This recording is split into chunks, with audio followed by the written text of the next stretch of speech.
de divergências de história econômica, né? E de teoria econômica, esses aqui não existem mais. Né? E deixamos de ensinar isso nas nossas escolas. Mesmo considerando, pela Resolução 1184, que tenhamos colocado isso nas nossas, nos nossos currículos de economia, você pode passar por isso, não passando apenas por uma exigência legal, sem entrar profundamente nesse debate. Ainda assim, é claro que se isso é exigido que seja dado no currículo, já é um passo. Não à toa, o Brasil é um dos países que resistiu no ensino do pensamento heterodoxo, especialmente na América Latina, diríamos também na Europa e comparando com a América do Norte também. Existem poucas escolas que estudam profundamente a questão do pensamento heterodoxo. E o Brasil é um dos lugares em que isso ainda é vigoroso, e em parte tem a ver com a nossa militância em nível de graduação, em parte não, profundamente a ver com a nossa militância em nível de graduação e diria também em nível de pós-graduação, que é de formadora de professores. Quer dizer que esses alunos que nós estamos formando não têm capacidade de entrar no mercado e entender a realidade? Muito pelo contrário. Eu diria que está entrando uma safra de economistas novos que têm uma formação teórica, também de pós-graduação um pouco mais aprofundada, e que estão começando a se destacar. Justamente porque a gente tem permanecido e tem mostrado essa dinâmica instável do capitalismo mundial. Ora, dentro dessa discussão, ainda dentro da visão aqui keynesiana, eu falo keynesiana estricto sensu, não de alguns pós-keynesianos, mas partindo propriamente de Keynes, e o Hyman Minsky é um dos autores importantes nessa direção, que coloca, a partir de Keynes, a questão de que o capitalismo é intrinsecamente instável.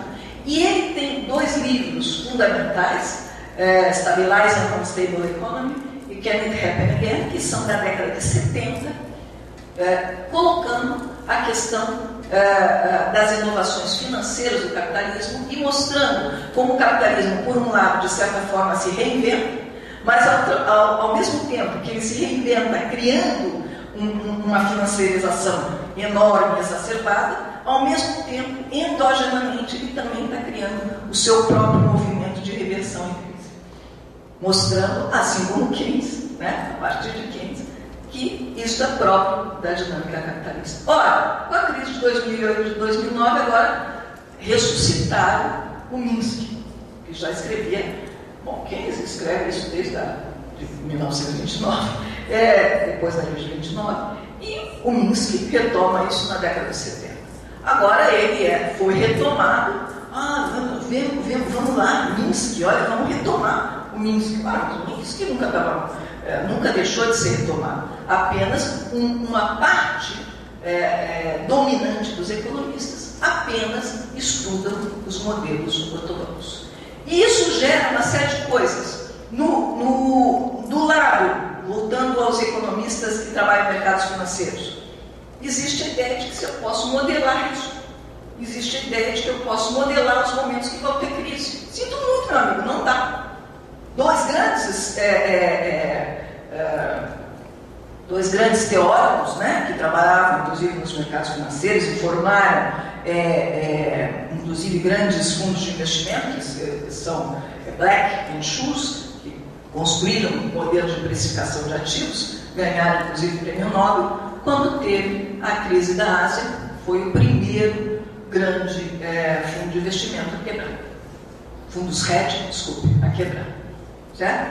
Então, essa missão de que é possível modelar, de que é possível construir trajetórias certas do que vai acontecer com os mercados financeiros, sinto muito, não é verdade. Mesmo que o senhor queira, não dá.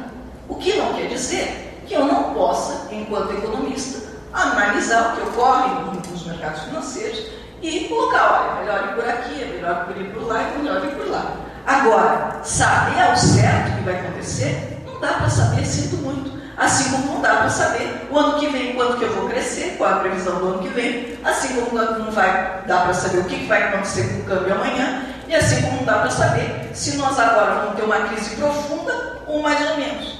Até porque tem a ver com dinâmicas de agentes que nós não sabemos como vão se comportar, ainda mais relacionado com a dinâmica dos próprios Estados nacionais e de acordos interestados nacionais que nós também não sabemos como vão se comportar. Ou seja, não dá para fazer modelagem. Não estou dizendo que não seja importante nós termos economistas que saibam ter que também vão e consigam se transformar em bons técnicos. O que eu digo em termos de bons técnicos? Na área de economia é importante. É importante saber estatística. É importante saber estatística. Eventualmente, é importante saber econometria. É importante saber econometria. Desde que eu entenda que estes são instrumentos para que nos ajudem em determinadas análises. Então, o economista deve ter uma visão ampla para compreender aonde ele está, isso para qualquer tipo de economista em qualquer área, e ter uma capacidade instrumental também. Entendendo que o instrumento é um instrumento, não é o instrumento que define a análise. Ele é utilizado como uma ferramenta, enquanto que a gente vê uma completa inversão. Hoje em dia, a lógica do instrumento domina a formação de várias escolas de economia no Brasil e no mundo, a tal ponto que o estudante estuda só o instrumento. Não estuda análise econômica, não estuda história econômica, né? Mesmo que exista no currículo, isso não é importante. O importante é que é macro, micro, estatística, matemática, e macro, micro entendida como a macro e a micro ortodoxa. Né? Estes são os core do curso. Não, o core do curso é tudo, meu amigo. Entender política, economia, história é importante, porque as questões estão interligadas. Entender história econômica para saber onde é que nós chegamos. Né? E o instrumental é o instrumental. Não que não seja uma coisa importante. Hoje em dia, cada vez mais, para você se colocar profissionalmente, isso é demandado. Especialmente quando a gente tem um desenvolvimento tecnológico que nos permite utilizar bancos de dados, etc., cada vez maiores.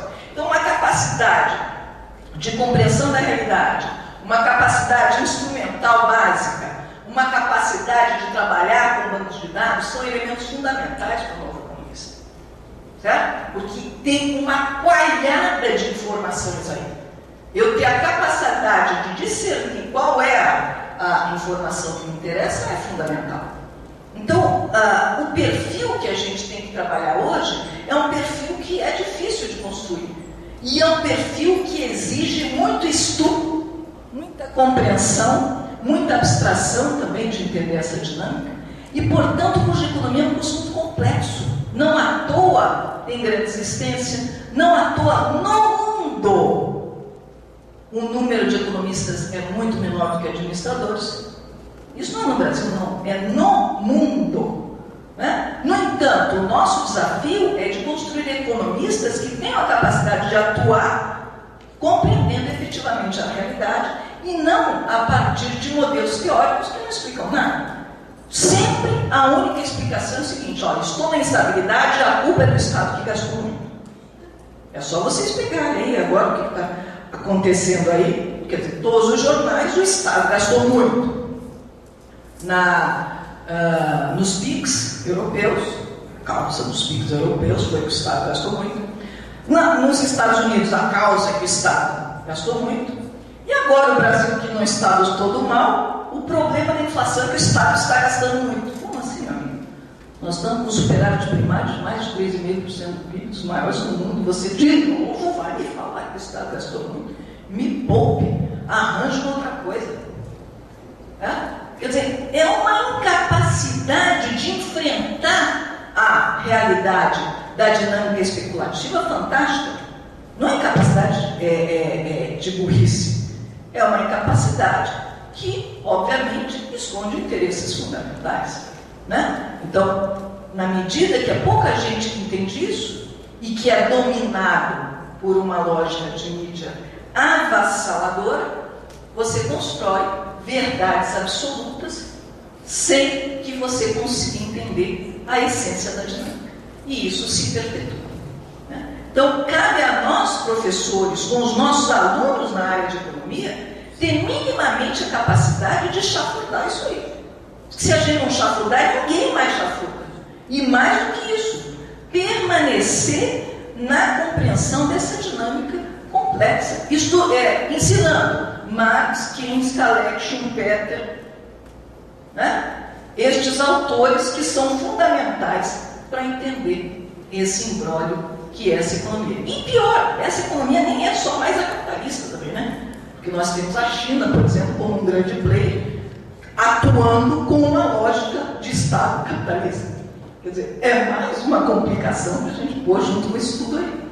Né? Então, o mundo hoje apresenta transformações importantes. Nós estamos vendo aí um momento em que a China aparece como um grande player, né? Em que a estrutura produtiva da Europa e dos Estados Unidos, em parte, se dirige para a China, ainda que a banca permaneça nos Estados Unidos.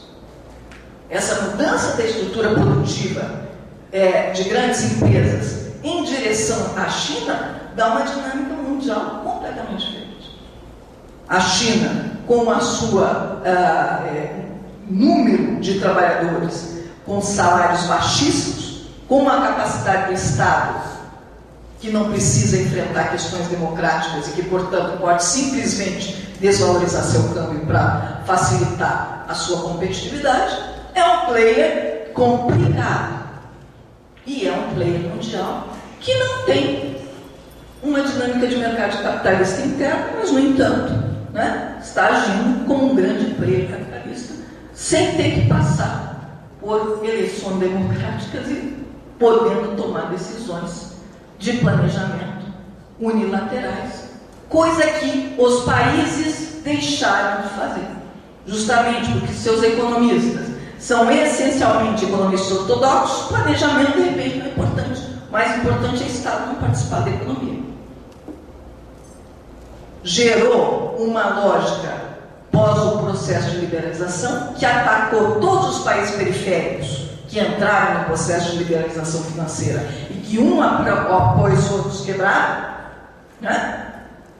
E acabando por quebrar os próprios países centrais. Em que sentido? Porque a lógica dos últimos anos foi a lógica de menos atuação do Estado, uma lógica de financiarização exacerbada, de crescimento de endividamentos de governos, famílias, né? E empresas, que foi gerando endividamento e sobreendividamento, e nos últimos anos escondendo o endividamento, que é o processo de securitização de recebíveis. Você esconde o endividamento e permite, inclusive, o endividamento daqueles que não poderiam se endividar. Ou seja, você estende a lógica do endividamento, porque a ideia é que você se endivida, reendivida e vai se endividando até que chega uma hora que não dá mais e há um movimento de reversão da lógica do endividamento, porque se explicita o fato de que a possibilidade de não pagamento pode gerar um movimento em cadeia. Ora, as inovações financeiras permitiram que esse movimento de empilhamento do endividamento se processasse por um período muito mais longo, porque parte dele, inclusive, não era explicitado.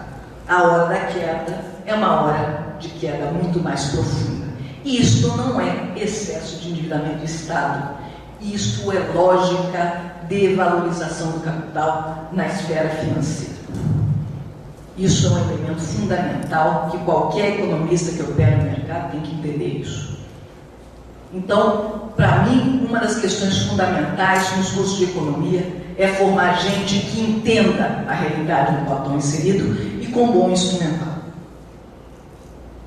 Hoje em dia, eu digo o seguinte: lógico que sou a favor da pluralidade, até porque acho que o pensamento ele não pode viver em caixinhas, as pessoas têm que ter o conhecimento amplo para ter discernimento. No entanto, eu de minha parte, tenho a menor dúvida de que o viés heterodoxo é fundamental para a compreensão da economia capitalista. Hoje em dia, eu não gostaria de heterodoxia.